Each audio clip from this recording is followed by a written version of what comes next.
నమస్తే అండి. నేను doctor Amrita, gynaecologist from Kakinada. Cervical cancer, pap smear ఈ మధ్య ఎక్కువగా వినే terms. Cervical cancer second most common cancer in ladies. అది ఎందుకు ఇంపార్టెంట్ అంటే ఇట్ ఇస్ ప్రివెంటబుల్. అంటే అది క్యాన్సర్ రాకుండా ఆపడానికి మనకి స్కోప్ ఉన్నది. సర్వైకల్ క్యాన్సర్ మోస్ట్లీ 30s లో 60s లో ఎక్కువగా కామన్ గా చూస్తూ ఉంటామండి. And HPV, human papilloma virus, దానికి మెయిన్ కాజ్. అందులో 100 టైప్స్ ఆఫ్ స్ట్రెయిన్స్ ఉంటాయి. క్యాన్సర్ కాజ్ చేసే స్ట్రెయిన్స్ మెయిన్ ఇంపార్టెంట్ 4 ఉంటాయి. అందులో మెయిన్ ఇంపార్టెంట్ 16, 18.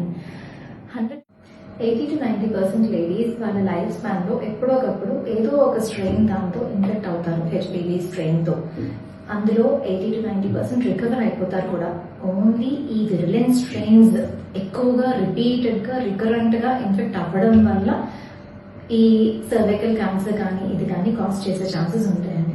అది కూడా హెచ్పివి ఇన్ఫెక్షన్ వచ్చి వెంటనే సర్వైకల్ క్యాన్సర్ రావడం కానీ ఇది కానీ అలా ఏం ఉండదు. హెచ్పివి ఇన్ఫెక్షన్ స్టార్ట్ అయినప్పటి నుంచి సర్వైకల్ క్యాన్సర్ కాజ్ చేయడానికి 10 to 15 years టైం పడుతుంది. ఈ మధ్యలో కొన్ని స్టేజెస్ కూడా ఉంటాయి. CIN 1, 2, 3 అన్న స్టేజెస్. ఇవన్నీ కూడా ఈ పాప్ స్మియర్ రెగ్యులర్ గా చేయించుకోవడం వల్ల ఈ మధ్యలో స్టేజెస్ లో డయాగ్నోస్ చేయడం కానీ ఇది కానీ వీలు పడుతుంది. పాప్ స్మియర్ లో ఏం చేస్తామంటే సర్వైకల్ సెల్స్ రిమూవ్ చేసి అది ఎలా ఉన్నాయి, ఈ కండిషన్ ఎలా ఉంది అన్నది చూస్తారు.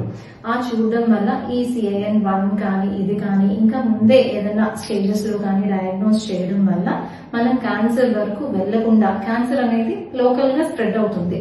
సో ఈ CIN 1, 2 అలాంటి స్టేజెస్ లో లోకల్ గా స్ప్రెడ్ కానీ ఇది కానీ ఛాన్సెస్ అయితే ఉండదు. సో ఆ స్టేజెస్ లో డయాగ్నోస్ చేయడం వల్ల వాటికి సింపుల్ ట్రీట్మెంట్స్ అంటే ఐస్ పెట్టి, కరెంట్ పెట్టి, లేకపోతే కాటరీ చేసి ఆ లోకల్ గా ఆ సర్వైకల్ ఏరియా అంతా రిమూవ్ చేసేస్తాము. సో క్యాన్సర్ వరకు వెళ్లకుండా దాన్ని ప్రివెన్షన్ చేస్తాము.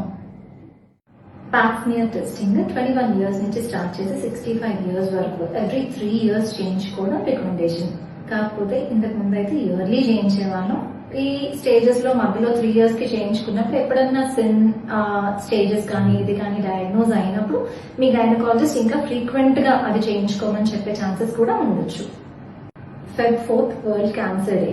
సో దీని వైజ్ చాలా ఆర్గనైజేషన్స్ కానీ గైనకాలజిస్ట్ కూడా పాప్ స్మియర్ క్యాంప్స్ కానీ ఇది కానీ కండక్ట్ చేస్తూ ఉంటారు. సో మీరు అసలు చేయించుకోలేదంటే చేయించుకోవడం స్టార్ట్ చేయండి. చేయించుకున్న వాళ్ళైతే 3 years కంప్లీట్ అయితే కనుక రిపీట్ చేయండి.